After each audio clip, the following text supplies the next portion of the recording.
ഇനി പത്തിരിക്ക് മാവ് കുഴച്ച് കഷ്ടപ്പെടണ്ട കേട്ടോ. ദോശ ചുടുന്നത് പോലെ പത്തിരി ചുട്ടെടുത്താലോ. അപ്പോൾ സമയം കളയാതെ വീഡിയോയിലേക്ക് പോകാം.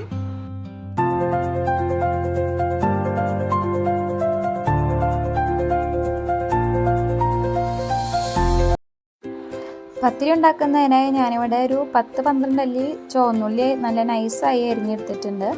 പിന്നെ ഒരു വലിയൊരു പിടി നാളികേരം ചിരകിയത്, ഒരു വലിയൊരു സ്പൂണ് നല്ല ജീരകം, പിന്നെ ഒരു മുട്ടയും കൂടി എടുത്തിട്ടുണ്ട് കേട്ടോ. പത്തിരി ചട്ടിയിൽ ഒട്ടിപ്പിടിക്കാതിരിക്കാനാണ് കേട്ടോ നമ്മളിവിടെ മുട്ട ചേർക്കുന്നത്. ഇനി നമുക്ക് പത്തിരിക്കുള്ള മാവ് കുഴച്ചെടുക്കാം. അപ്പോൾ ഞാനിവിടെ ഈ ഒരു പാത്രത്തിൽ, അത്യാവശ്യം വലിപ്പമുള്ളൊരു പാത്രമാണ്, അതിലേക്ക് നമ്മുടെ ചുവന്നുള്ളിയും ജീരകവും തേങ്ങയും ഇട്ട് കൊടുക്കുന്നുണ്ട് കേട്ടോ. ഇനി ഇത് കൈ വെച്ച് നന്നായി തിരുമ്മിയെടുക്കണം കേട്ടോ. അപ്പോൾ നല്ലൊരു മണമാണ് കേട്ടോ വരിക. അപ്പോൾ ഞാനിതോടെ നന്നായി തിരുമ്മി എടുത്തിട്ടുണ്ട്. ഇതിലേക്ക് മുട്ട ഒഴിച്ച് കൊടുക്കാം കേട്ടോ. ആവശ്യത്തിന് ഉപ്പും കൂടി ഇട്ട് കൊടുത്തിട്ട് വീണ്ടും നന്നായി തിരുമ്മി നല്ലവണ്ണം മിക്സ് ചെയ്തെടുക്കാം. ഇനി ഇതിലേക്ക് 1.5 കപ്പ് അരിപ്പൊടി ഇട്ട് കൊടുക്കുന്നുണ്ട് കേട്ടോ. അരിക്കാത്ത അരിപ്പൊടിയാണ് കേട്ടോ ഇട്ട് കൊടുക്കുന്നത്. വീണ്ടും കൈവച്ച് നന്നായി മിക്സ് ചെയ്തെടുക്കുന്നുണ്ട്. ഇനി ഇതിലേക്ക് ആവശ്യമായ വെള്ളം ഒഴിച്ച് കൊടുക്കാം കേട്ടോ. ഞാനിവിടെ 3 ഗ്ലാസ് വെള്ളമാണ് കേട്ടോ ഒഴിച്ച് കൊടുക്കുന്നത്. നിങ്ങൾ നോക്കിയിട്ട് ഒഴിച്ച് കൊടുത്താൽ മതി. ചിലപ്പോൾ അരിപ്പൊടിയുടെ വറവിനൊക്കെ അനുസരിച്ച് വ്യത്യാസം ഉണ്ടാവാം.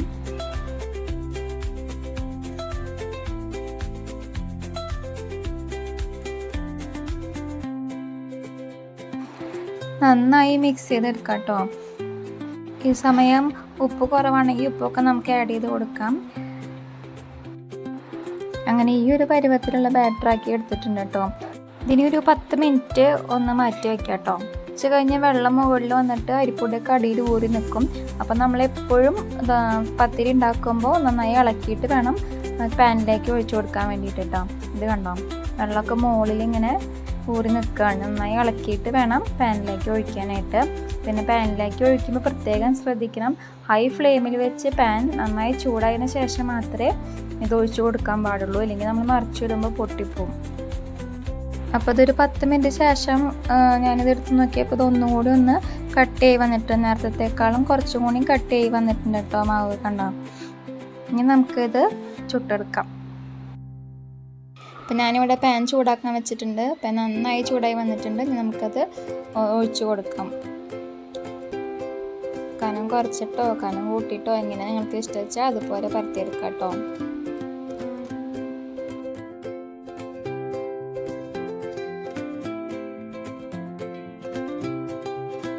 ഞാനിവിടെ പാത്രത്തിൽ കുറച്ച് എണ്ണ എടുത്തിട്ടുണ്ട്. നമുക്ക് അതിൻ്റെ മേലെ ഒഴിച്ചു കൊടുക്കാനാണ്. നിങ്ങളുടെ ബ്രഷൊക്കെ ഉണ്ടെങ്കിൽ അത് വെച്ച് എണ്ണ തടവി കൊടുത്താലും മതി. അപ്പോൾ ഞാനിതിൻ്റെ മേലേക്ക് എണ്ണ ഒഴിച്ച് കൊടുക്കുന്നുണ്ട്. 2 സൈഡും മറിച്ചിടുമ്പോൾ അതുപോലെ എണ്ണ ഒഴിച്ച് കൊടുക്കണം കേട്ടോ. അപ്പോൾ ഇത് നല്ല ആവി വരാൻ തുടങ്ങിയിട്ടുണ്ട്. ഇനി നമുക്കിത് മറിച്ചിട്ട് ലോ ടു മീഡിയം ഫ്ലെയിമിലിട്ടിട്ട് ഒന്ന് വേവിച്ചെടുക്കാം.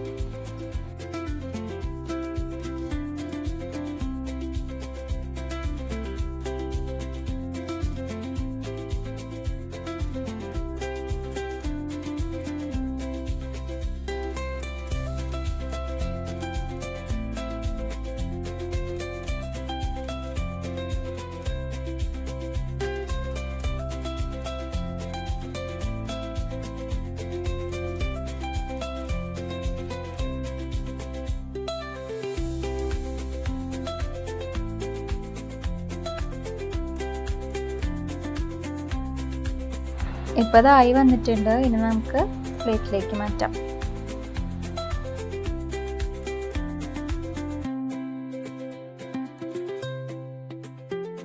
ഇപ്പോൾ കണ്ട അരിപ്പൊടിയൊക്കെ അടിയിലേക്ക് ഊരി നിൽക്കുകയാണ്. ഇനി വീണ്ടും നന്നായി ഇളക്കി മിക്സ് ചെയ്തിട്ട് വേണം അടുത്ത പത്തിരി ചുട്ടെടുക്കാനായിട്ട്. ഇങ്ങനെ നമുക്ക് എല്ലാതും ചുട്ടെടുക്കാം. അപ്പോൾ ഈ 1.5 കപ്പ് അരിപ്പൊടി കൊണ്ട് 9 പത്തിരിയാണ് കേട്ടോ ഞാനിവിടെ ചുട്ടെടുത്തിരിക്കുന്നത്. നല്ല ചിക്കൻ്റെ ഒക്കെ കൂടെ കഴിക്കാൻ നല്ല ടേസ്റ്റാണ്. നമുക്ക് പെട്ടെന്ന് ഉണ്ടാക്കിയെടുക്കാൻ പറ്റും. അത്ര സമയമൊന്നും വേണ്ട മറ്റു പത്തിരി ഉണ്ടാക്കുന്നത് പോലെ. അപ്പോൾ എല്ലാവരും ഒന്ന് ട്രൈ ചെയ്ത് നോക്കുക. കുക്ക് ചെയ്യാൻ സമയമില്ലാത്ത നിങ്ങളുടെ ഫ്രണ്ട്സിനൊക്കെ ഈ വീഡിയോ ഷെയർ ചെയ്ത് കൊടുക്കുക. ഇതുപോലുള്ള വീഡിയോകൾക്കായിട്ട് ചാനൽ സബ്സ്ക്രൈബ് ചെയ്യുകയും ചെയ്യുക കേട്ടോ. ഇതുപോലുള്ള ഈസി റെസിപ്പീസുമായിട്ട് വീണ്ടും കാണാം. അതുവരേക്കും ബൈ ബൈ.